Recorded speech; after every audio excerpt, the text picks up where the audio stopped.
Bonjour à toutes et à tous, ce podcast vous est présenté par Franck Gonzalez.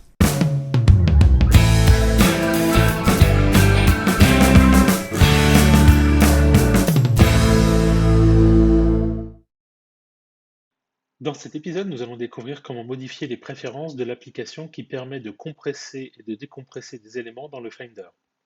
Pour suivre cet épisode, vous devez disposer d'un Mac fonctionnant sous macOS 11 Big Sur. Sachez que cet épisode a été réalisé sur un MacBook Pro 13 pouces fonctionnant sous macOS 11.1. Alors dans macOS, vous avez un outil qui s'appelle utilitaire d'archives et qui va vous permettre de compresser ou de décompresser des dossiers ou des fichiers très simplement, très facilement depuis l'interface graphique via l'application Finder. Mais vous allez voir qu'en fait, en règle générale, l'application Finder fait appel à cette application utilitaire d'archives pour compresser, décompresser. Ça fait des fichiers dans un format qu'on appelle le zip, hein, et ce sont des fichiers que vous allez pouvoir échanger assez facilement avec d'autres utilisateurs, qu'ils soient sur Mac ou sur PC. On peut zipper sur un Mac, on peut dézipper sur un PC et inversement. On peut zipper sur un PC et dézipper sur un Mac sans aucun problème aujourd'hui.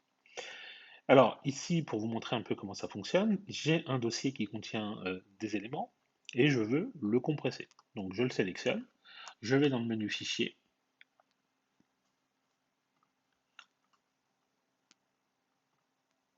je le sélectionne, je vais dans le menu Fichier et je choisis Compresser.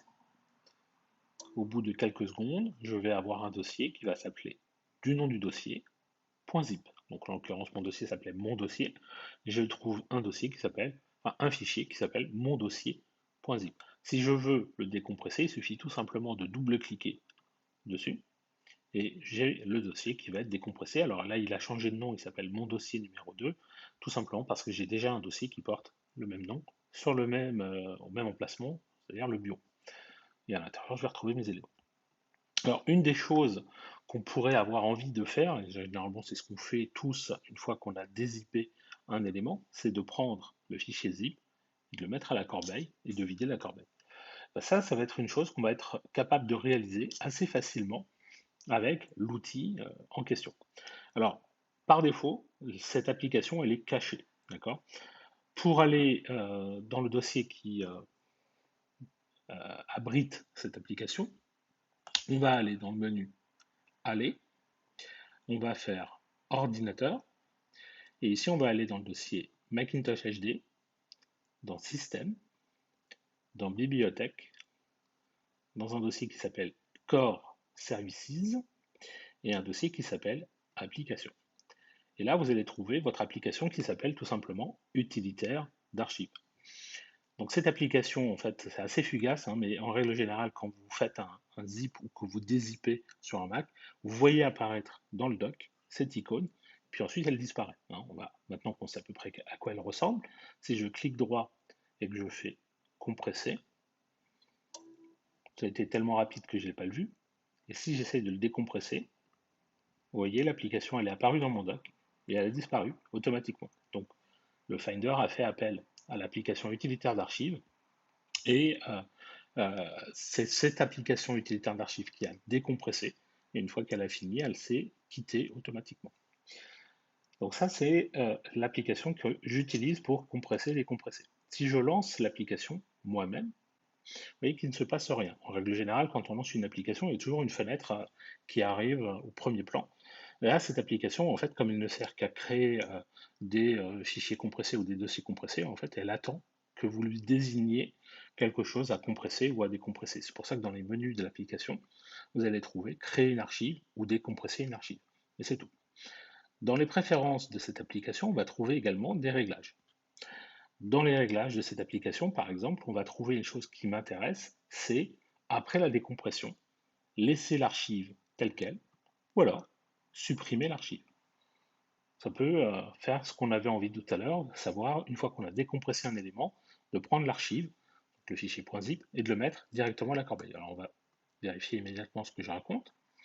Je vais quitter l'application utilitaire d'archives, je vais compresser, donc clic droit, compresser, voilà. Et maintenant je vais décompresser. Donc si tout se passe bien, le dossier mon dossier.zip doit le fichier, pardon, mon dossier.zip doit se trouver à la corbeille une fois que j'aurai décompressé. On y va.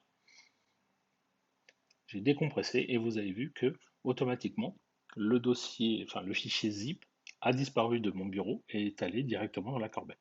Ok. Bon, mon dossier s'appelle toujours mon dossier numéro 2 puisque toujours l'original qui se trouve par ici. Donc ça c'est un premier point. Ça me permet d'aller modifier les réglages de l'application utilitaire d'archives. Au passage, si je relance l'utilitaire d'archives et que je vais dans les préférences, vous verrez qu'il y a d'autres possibilités, par exemple, faire en sorte qu'une fois que vous avez décompressé un élément, soit vous le mettez dans le même répertoire, soit vous choisissez un autre dossier dans lequel vous allez mettre, stocker en fait, vos éléments décompressés. Alors vous avez pareil pour l'enregistrement des archives, quel format d'archivage vous voulez utiliser, et puis qu'est-ce que vous voulez faire après l'archivage. Donc pareil, hein, en règle générale, on pourrait avoir envie de compresser un dossier et de supprimer le dossier non compressé immédiatement après. D'accord. Donc voilà, donc ça c'est des réglages que vous pouvez faire directement de la préférence utilitaire d'archives. Alors le problème c'est que vous avez vu, il faut aller la chercher, elle n'est pas si simple que ça à trouver. Mais il y a une autre solution qui est un peu plus élégante également et qui vous permettra d'aller plus rapidement dans les réglages de cette application utilitaire d'archives. C'est tout simplement, alors je vais quitter l'utilitaire d'archives, voilà. Ici, je vais aller chercher mon application, donc elle est dans le dossier, je vous rappelle, alors on va aller dans ordinateur, elle est dans Macintosh HD, dans Système, Bibliothèque, Core Service, Application et utilitaire d'archives. Qu'est-ce qu'on va faire? On va regarder à l'intérieur de ces applications utilitaires d'archives et on va trouver quelque chose qui va nous intéresser particulièrement, qui est un panneau de préférence. Les panneaux de préférence, je rappelle que ce sont les éléments que vous retrouvez ici. Donc, chaque icône représente un panneau de préférence. Et ici, vous voyez qu'il n'y a pas de panneau de préférence qui s'appelle utilitaire d'archives ou archives en l'occurrence. Je vais fermer. Je vais faire un clic droit sur l'utilitaire d'archives. Je vais faire afficher le contenu du paquet. Je vais aller dans le dossier Contents, dans le dossier Ressources. Et ici, je vais trouver un élément qui s'appelle archive.prefpan. Donc un panneau de préférence pour l'application Archive. Je vais tout simplement double-cliquer dessus. J'ai l'application Préférence Système qui va s'exécuter et on me demande si je souhaite installer la fenêtre Préférence Archive pour pouvoir l'utiliser. D'accord? Donc je vais cliquer sur Installer. On va me demander mon mot de passe administrateur et un nouveau panneau, nouvelle préférence, archive va apparaître. Et si vous remarquez, en fait, ce que vous avez ici, ce sont exactement les mêmes éléments que ceux qu'on trouvait tout à l'heure dans les préférences de l'application utilitaire d'archive. Donc je vais pouvoir aller directement modifier les réglages de mon application sans pour autant être obligé à chaque fois de me rendre dans le dossier Macintosh HD, système, bibliothèque, core service, application. Donc maintenant, j'ai une nouvelle préférence système qui est apparue dans l'application préférence système et je vais pouvoir cliquer dessus et accéder directement aux réglages de mon application. Donc, si je quitte préférence système et que je relance préférence système, je vois toujours mon application, enfin ma préférence système archive qui est disponible. Alors l'icône est un peu enfin, ne représente pas l'icône, parce qu'on a vu tout à l'heure que c'était une icône verte avec une fermeture éclair. Bon, là, ils ont un peu oublié de modifier l'icône, mais c'est pas grave, à la rigueur, ici on comprend bien que ça, c'est les réglages de préférence de l'application utilitaire d'archives. Voilà comment on peut modifier les réglages de l'application qui permet de compresser, décompresser et surtout ajouter une préférence système dans l'application préférence système pour modifier directement ces réglages.